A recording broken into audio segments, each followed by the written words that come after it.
요즘은 뭐 코로나 때문에 한국에 갈 기회가 없잖아요. 그래서 한국에 가서 연습할 수 못하니까 다시 한국에 가게 되면 한국어 능력 다시 좋아질 거라고 희망해요.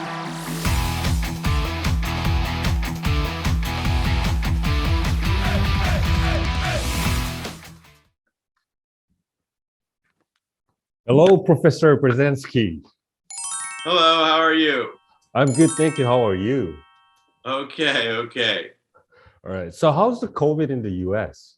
Right now, it's very bad. I would say it's a lot worse than in South Korea. We have almost 1 million cases per day. Wow. And even parts of the country that were not so bad before are getting hit badly now. Hospitals are overcrowded, and I think it's a pretty bad situation. There's about close to 2,000 deaths a day, so I think it's very sad and very unfortunate. Yes. I'm so sorry to hear. I think it's pretty similar in Korea as well, where we have many corona cases and actually like many people are very sick. I think in South Korea, it's gotten a little bit worse lately, but still nowhere nearly as bad as it is in the United States. Even when you account for the differences in population, South Korea is nowhere near where the United States is. I think our policy has been one of the worst. I think, people here lack discipline. They don't wear masks. I think we've had, we're doing one of the worst in the world when it comes to COVID. I actually feel the same. In your opinion, why is it different? Why do you think Korean people tend to follow the government policy or they listen to government, but I feel like citizens in the United States, they are more liberal. I guess they want to protect their individual freedom. What's the difference? Right. And again, I don't like to say, well, Korean culture is this way and American culture is this way, or Americans are like this and Koreans are like this. I don't think that's really, explains it. I think part of it is better government policy in South Korea. Part of it is that people may have more trust in the South Korean government than they have had in either the Trump administration or the Biden administration. I think part of it is if there is a sort of a cultural aspect. I think that in the United States, there's this very strong anti-intellectual, anti-elitist way of thinking. And so people don't like, there's, especially in certain parts of the country, there's this animosity towards people who are more educated. There's this sort of animosity towards, there's this feeling of hostility towards people who sort of seem to know more. And it's anti-scientific, anti-intellectualism, whatever you want to call it, but I think there's a very strong feeling of it in the United States.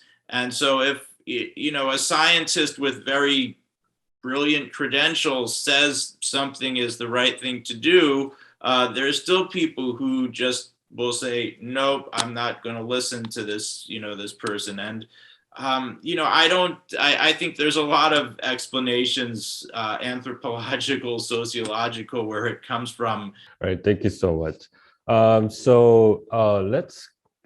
get to the questions. Many of us know that you are very much involved in Korean history and Korea's international relations. Also, you even have a Korean name, Bae Tu-ho. So can you briefly introduce yourself and how did you come up with the name? Yes, so actually, my Korean friends made the name for me when I was in graduate school. And it was a little bit of humor, a little bit of improvisation, but a little bit of seriousness too, because I did know that a lot of Korean people, the second syllable in their name is either bum or ho. So the tiger is something that's very respected. Now, I was not a wrestler or a boxer or MMA specialist. I did like to argue with people a lot, so that's where the idea of being a fighting tiger came from. So they took, so I said, I asked my Korean friends, like, how would you say fighting tiger? And they said, well, tuho. Then when I started taking Korean, as you know, my American name is Brazinsky. So my Korean teacher cut that to Pei because she thought that Pei sounds the most like Brazinsky. So that's how we ended up with Pei Tuho. Introducing yourself a little bit for the Korean audience. Okay, sorry. Yes, so my name is Gregg Brazinsky. My Korean name is Pei Tuho. And I've worked on U.S.-Asian relations for pretty much my entire career since I was in graduate school. I've written one book on American nation building in South Korea. It's been translated into Korean and it's called 대한민국 만들기. I've also learned Mandarin Chinese, and I've written another book about Sino-American rivalry in the Third World. That one hasn't been translated into Korean yet, but it's called Winning the Third World. You can purchase the English version. And I'm currently continuing to work on East Asian international relations, East Asian affairs. I'm trying to finish a book on China's relations with North Korea right now, and also sort of a larger book that looks at American policies in Japan, Taiwan, and South Korea. Throughout your research, you have heavily focused on contemporary Korean history, right? So why did you get interested in Korean international relations or Korean history? When I was in graduate school, that's when this really all started. And I think at the time I was in graduate school, it was the mid 1990s. And so you had the first nuclear crisis with North Korea going on. And at about that time, I said, there's not really very much on the whole history of the US-Korean relationship.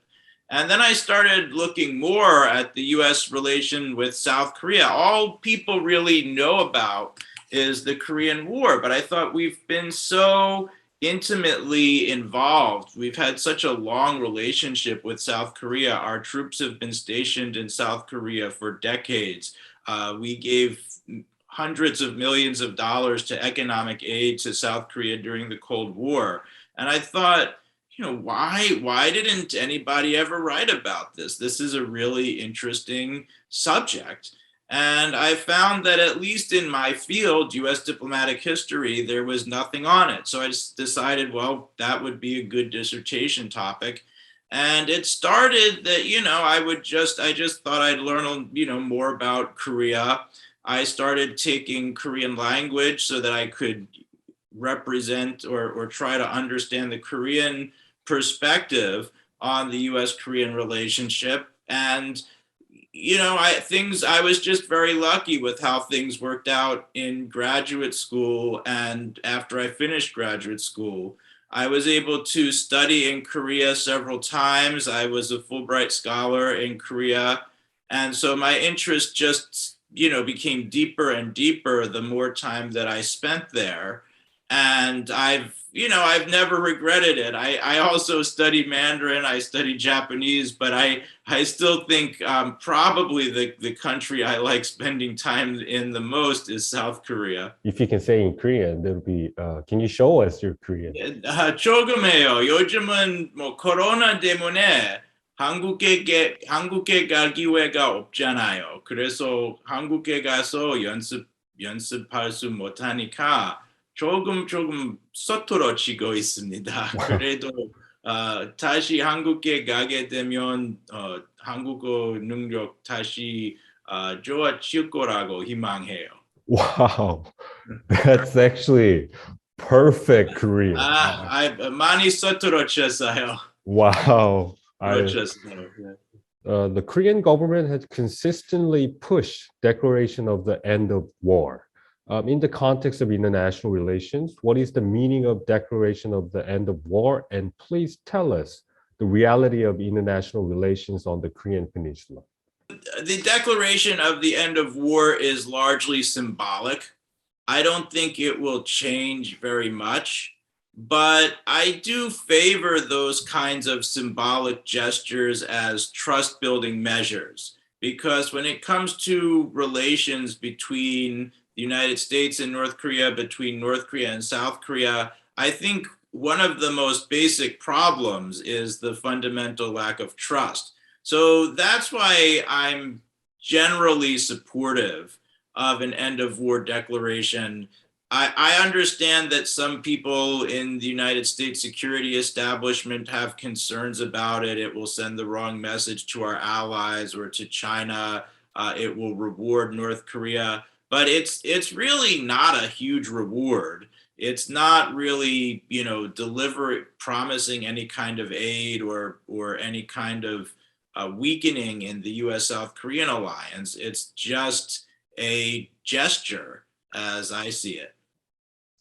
So if it's just a gesture, why is President Moon is working so hard on trying to push declaration of end of war? I think there's a few reasons. First of all, Moon Jae-in, throughout his presidency, has really wanted to improve relations between North and South Korea. I think he had some successes, but it was not a complete success by any means.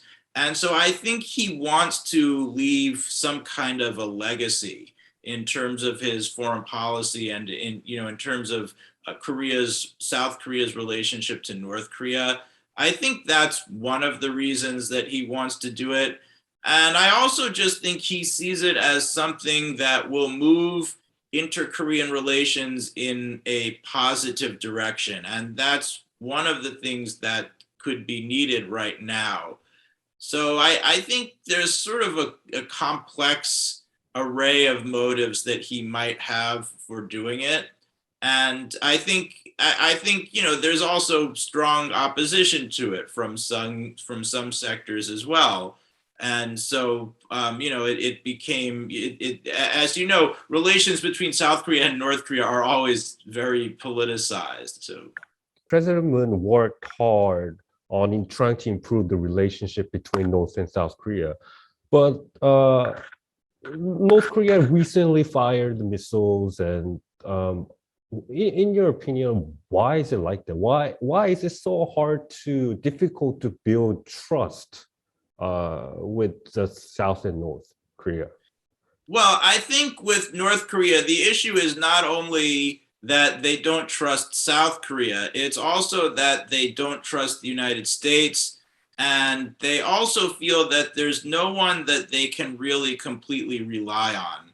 And that's one of the reasons that you have to look at the history of North Korea to some degree. If you look at what happened to North Korea during the war, yes, it was Kim Il-sung who started the war, but nonetheless, North Korea and North Koreans suffered horribly because of American bombing. And North Korea can also look at other areas of the world where the United States didn't like the regime that was in place and called it part of the axis of evil. Look what happened in Iraq. Look what happened in Afghanistan. And so North Korea sees this, and they believe that the only way that they can prevent this is through having a very powerful military deterrent.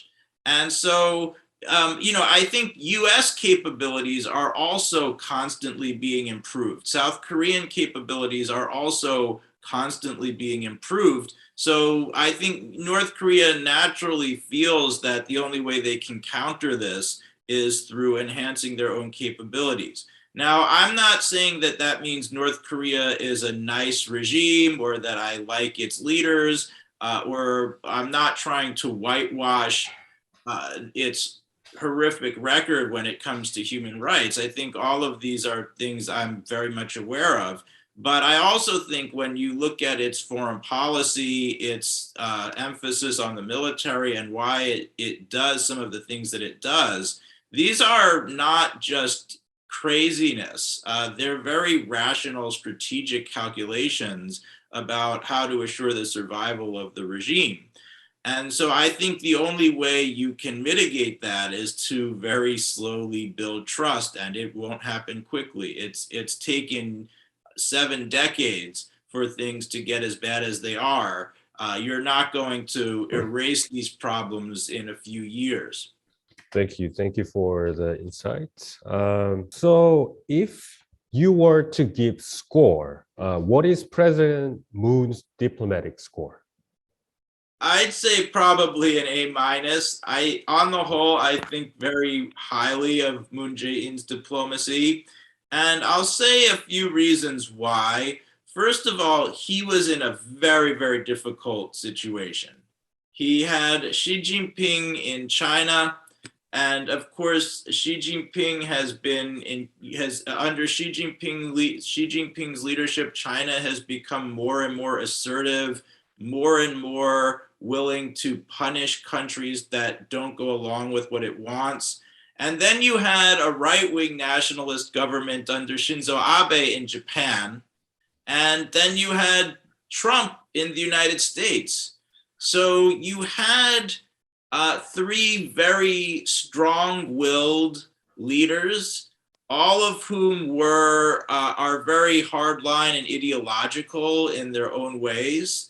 And Moon Jae-in had this very delicate task of trying to keep everybody as, trying to maintain good relations with both the United States and China, despite the fact that there was growing friction between them, handling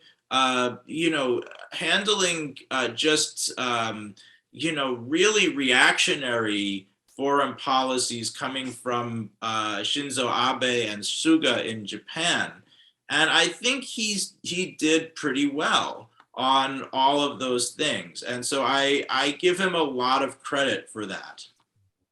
Can you give us an example of President Moon's foreign policy that you think it went well? Well, I think first of all, I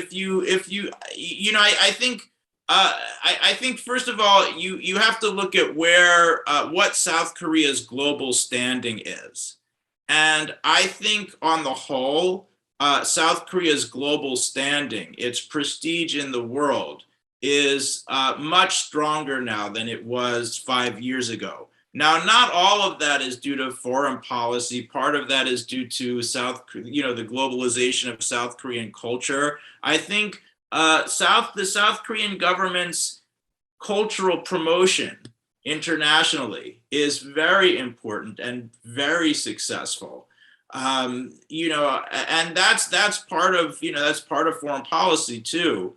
I think because of South Korea's success at containing COVID in a way that was consistent with democratic principles, that also boosted South Korea's prestige quite a lot.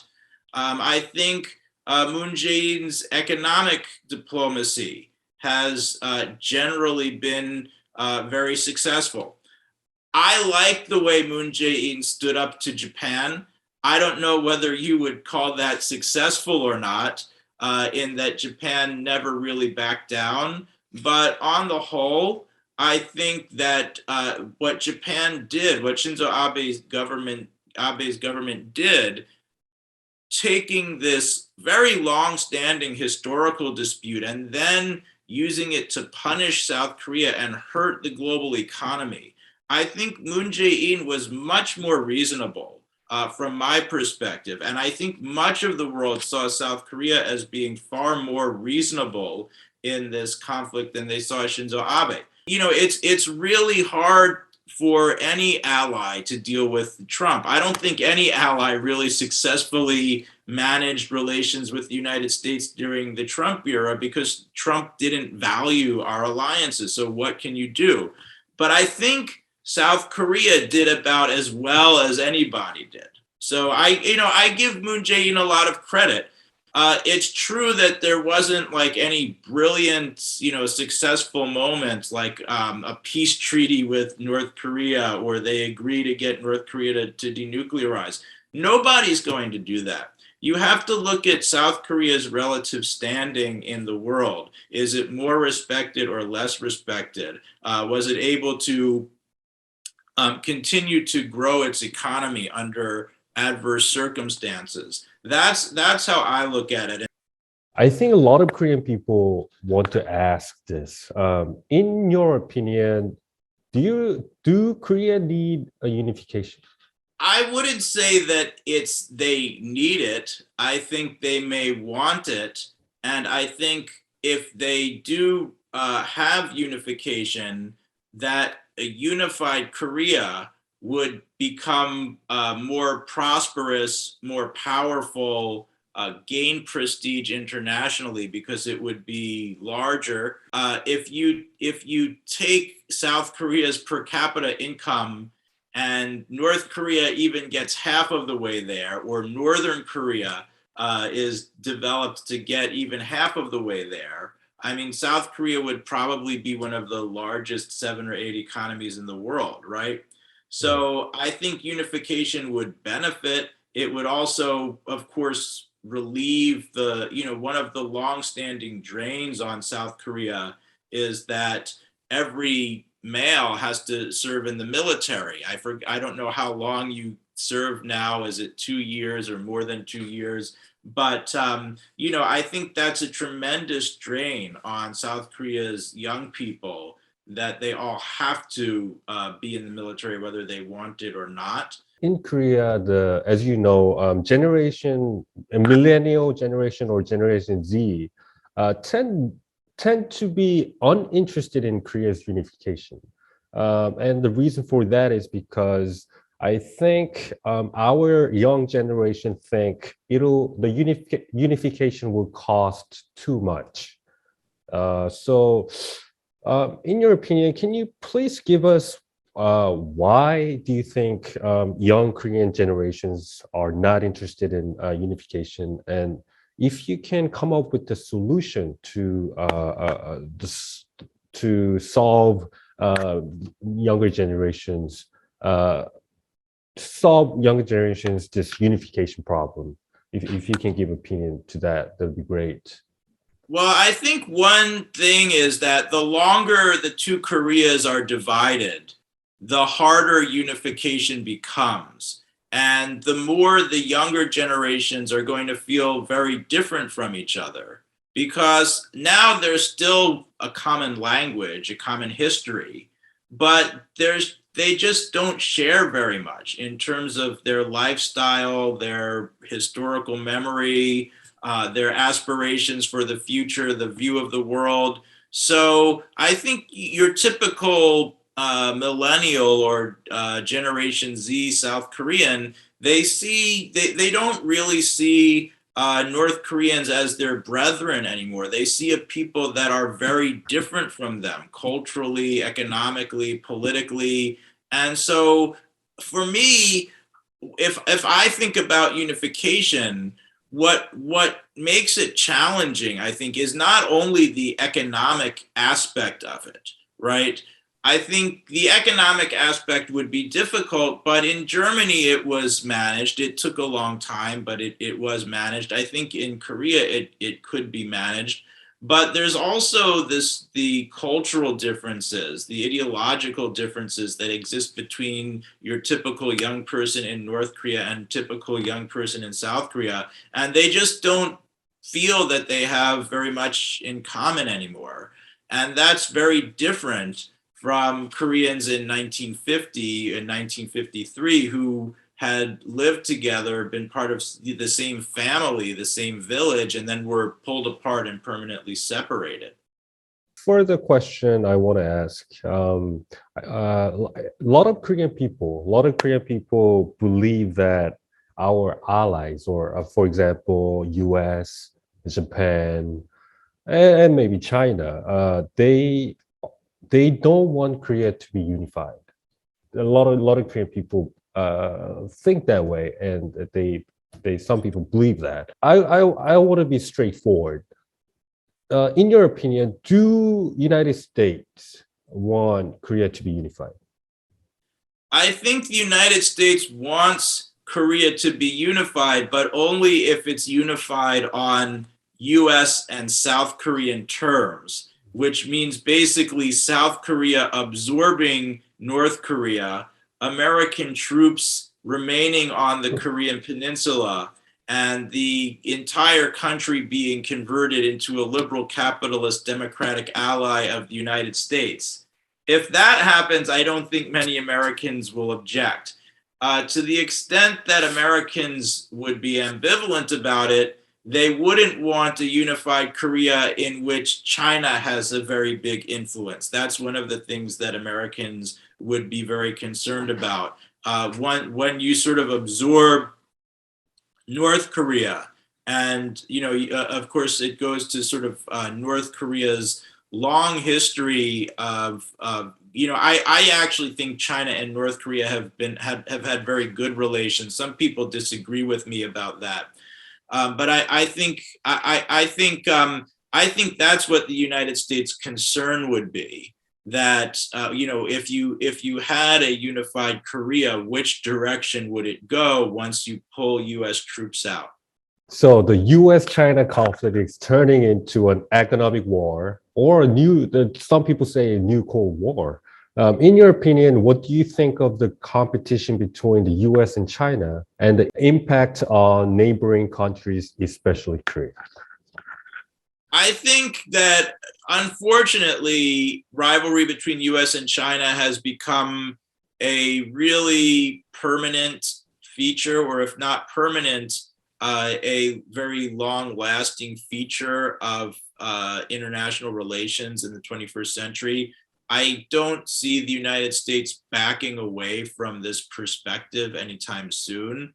So, I think the U.S. has more and more anxiety about China, and I also see more and more toughness and assertiveness on the part of China. You saw it with the brief territorial conflict between China and India. You see China's growing assertiveness in the South China Sea, growing assertiveness on the Taiwan issue. All of these are areas of disagreement and competition between the United States and China. Obviously, it puts South Korea in a very difficult position.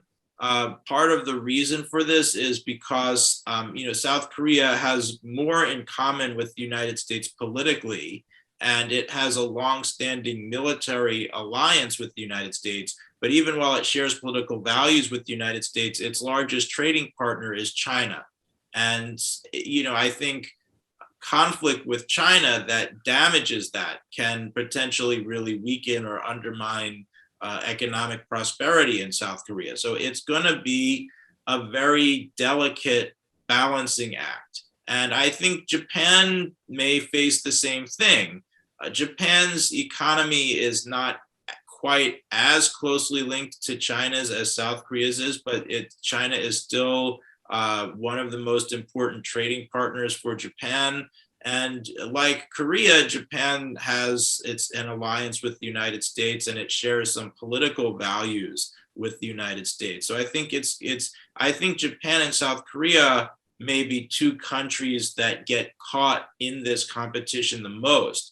I think for countries like India, it's not hard to figure out what side they're on, right? So they have a little bit different perspective on this. Or for say Australia, they know what side they're on. But I think for South Korea and Japan, it really can put them in a difficult and tricky situation. But in the future, in your opinion, how should Korean government play on this power dynamic that we have? Should we focus more on to the U.S. alliance, or should we focus more on to this China integrated economy? Which way do you think, in your opinion, which way should we go? China, they really retaliate against countries that when they have disagreements with them. And South Korea tends not to be like that. But South Korean investment in China is very important to Chinese, it benefits South Korea too. But I think there are certain aspects of the economic relationship between South Korea and China that China cannot afford to lose. I also think that, China's goal is not to completely alienate South Korea.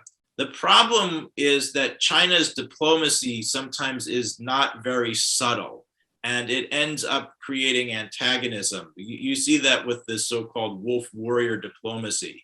But I think wolf warrior diplomacy is backfiring a little bit. And I think China is going to realize this eventually, that if you take a hardline approach with everybody, eventually you're not going to have many allies or friends left. So I think South Korea will learn to play on this aspect a little bit more. I think that's one of the things that it needs to do. It needs to do it in a way that it doesn't hurt or damage the economic relationship with China, but at the same time, it needs to make it clear that China can't push it around, that it's going to do what it thinks is necessary to do for its own national security and defense, and make it clear that it faces a strategic threat from North Korea. It feels it needs strong alliances to deal with that. And I think hopefully China will get the message and back down from this sort of punitive behavior that or the punitive approach that it's taken a lot of times in the last few years. The Republic of Korea is set to hold the 20th presidential election on March 9th. In your opinion, what kind of leadership or leader do you think Korea need for the future of Korea? I think the next leader will need to have, will need to have a few characteristics. First of all, they'll need to be very entrepreneurial and know how to seize the initiative, seize opportunities.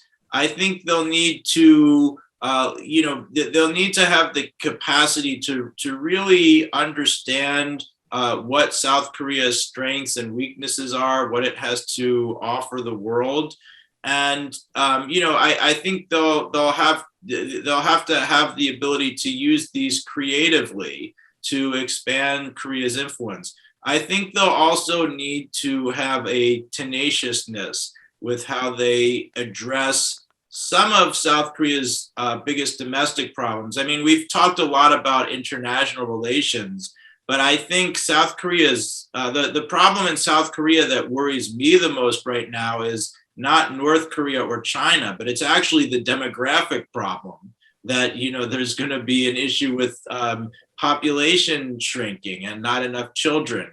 And that's something that can really create economic stagnation and hardship down the line.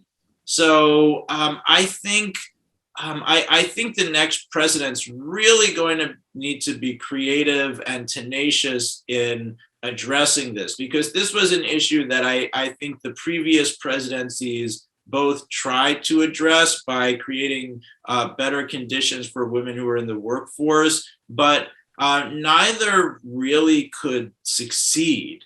And it's a tricky issue, but I do think that right now that it's really it's probably the South Korean problem that I worry about the most.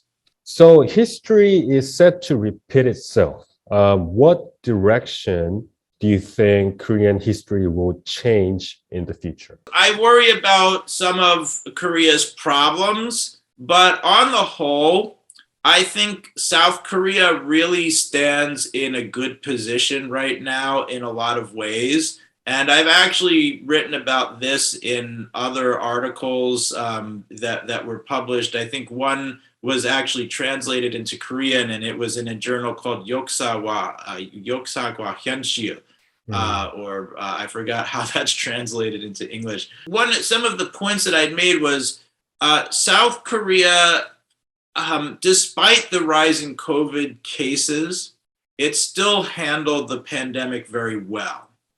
Its economy has done well. Culturally, South Korea's influence is incredible. When you consider that Korean is not even in the 10 most common mother tongues, but 4 out of the top 10 international dramas on Netflix are Korean. I mean, that's amazing. No other country is doing that well. So I think South Korea, it really punches above its weight right now when it comes to overall global influence. So what I always hope to see South Korea do is to really become a cutting edge power and a dynamic power.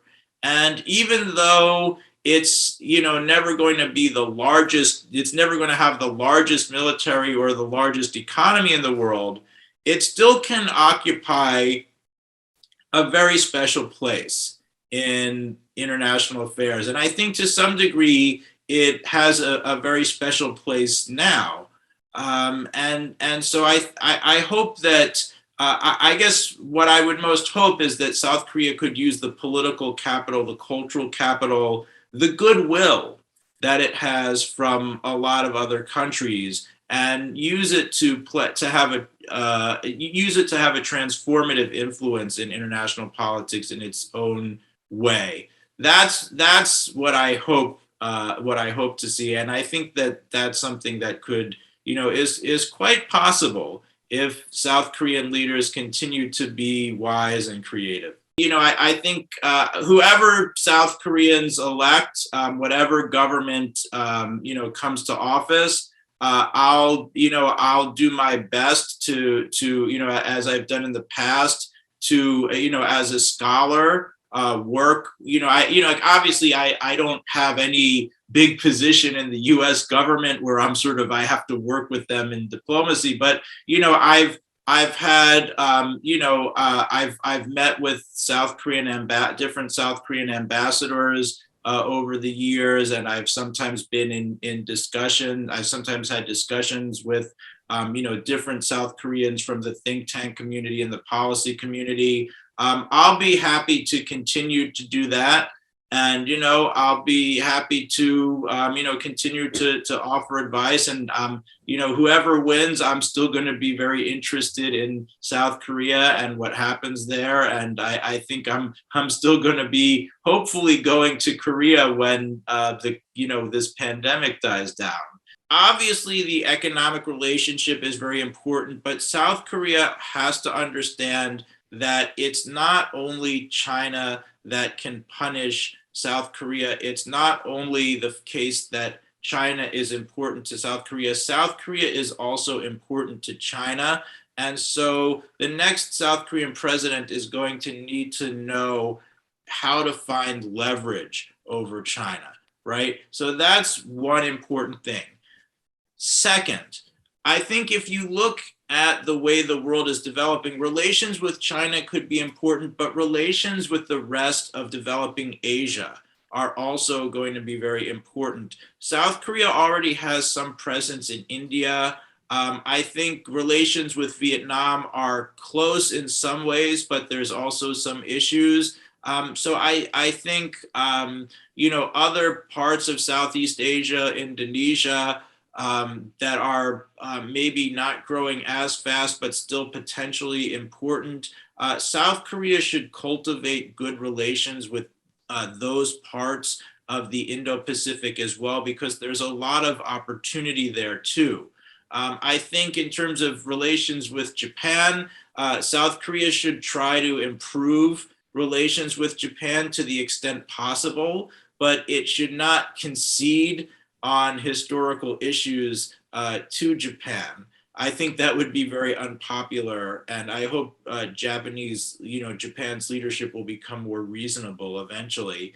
Finally, in terms of the alliance with the United States, I hope that the alliance will continue to remain strong. I think one of the things that I hope to see is that the alliance is no longer only about containing North Korea. There is a lot of other areas that the United States and South Korea can work together.